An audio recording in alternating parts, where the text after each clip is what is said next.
এলাকার মধ্যে সবচাইতে বড় গরু যদি আমি কিনি, মানুষ আমাকে বলবে এই ব্যক্তি সবচাইতে বড় গরু কিনে এনেছে, সবচাইতে সুন্দর গরু।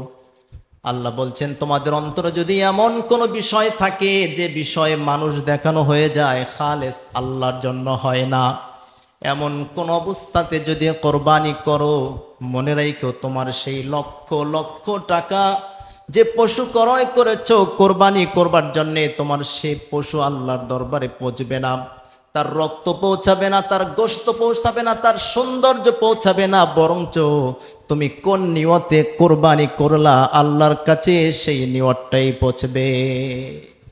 সম্মানিত সুধী, পবিত্র কোরআনুল কারীমের 22 নম্বর সূরা সূরাতুল হজ্জের 37 নম্বর আয়াতে কারিমা, 17 নম্বর পারার 15 নম্বর পৃষ্ঠার শেষ আয়াত, আল্লাহ তাআলা বলছেন, লাই ইয়ানালাল্লাহা লুহুমুহা ওয়ালা দিমাউহা ওয়ালাকিন ইয়ানালুহুত তাকওয়া মিনকুম كذلك سخرها لكم لتكبروا الله على ما هداكم وبشر المحسنين।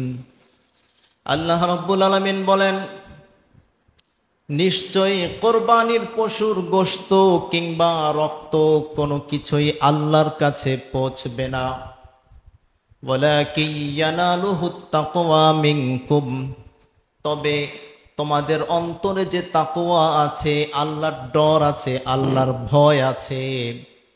কোরবানির পশুর মধ্যে আল্লাহ শুধু দেখবেন কোন ব্যক্তি তাকওয়া নিয়ে কোরবানি করে, কার অন্তরে কি আছে, কে মানুষকে দেখানোর জন্য বেশি বেশি টাকার কোরবানি করেছে, কে সবচাইতে হাজার কিংবা বাজারের সবচাইতে বড় গরু কে কিনেছে।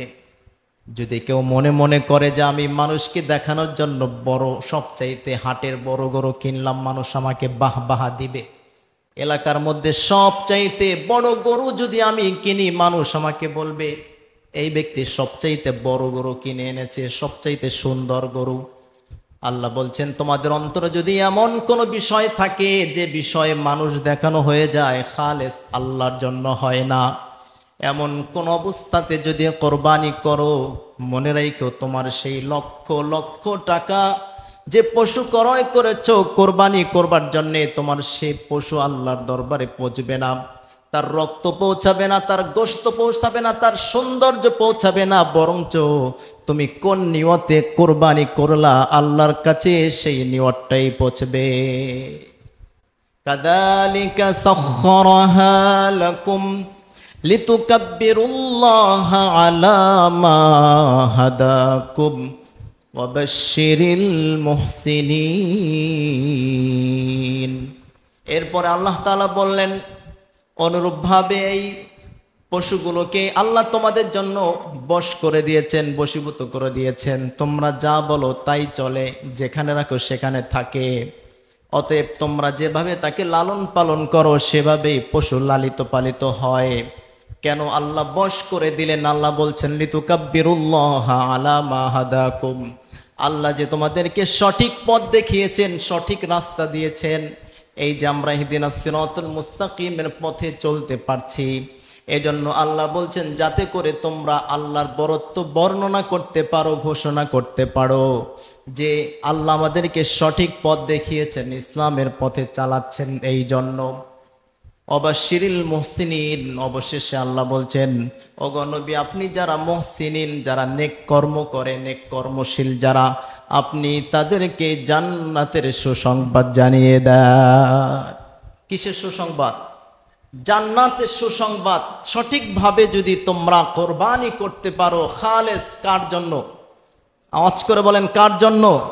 আল্লাহর জন্য। আমরা কোরবানি করব কার জন্য? এলাকার মধ্যে সবচাইতে বড় গরু কিনেছি আমি, মানুষ বলবে সেজন্য? সেজন্য না। গাবতলী বড় হাট থেকে সবচাইতে দামি গরুটা কিনেছে কে? অমুক।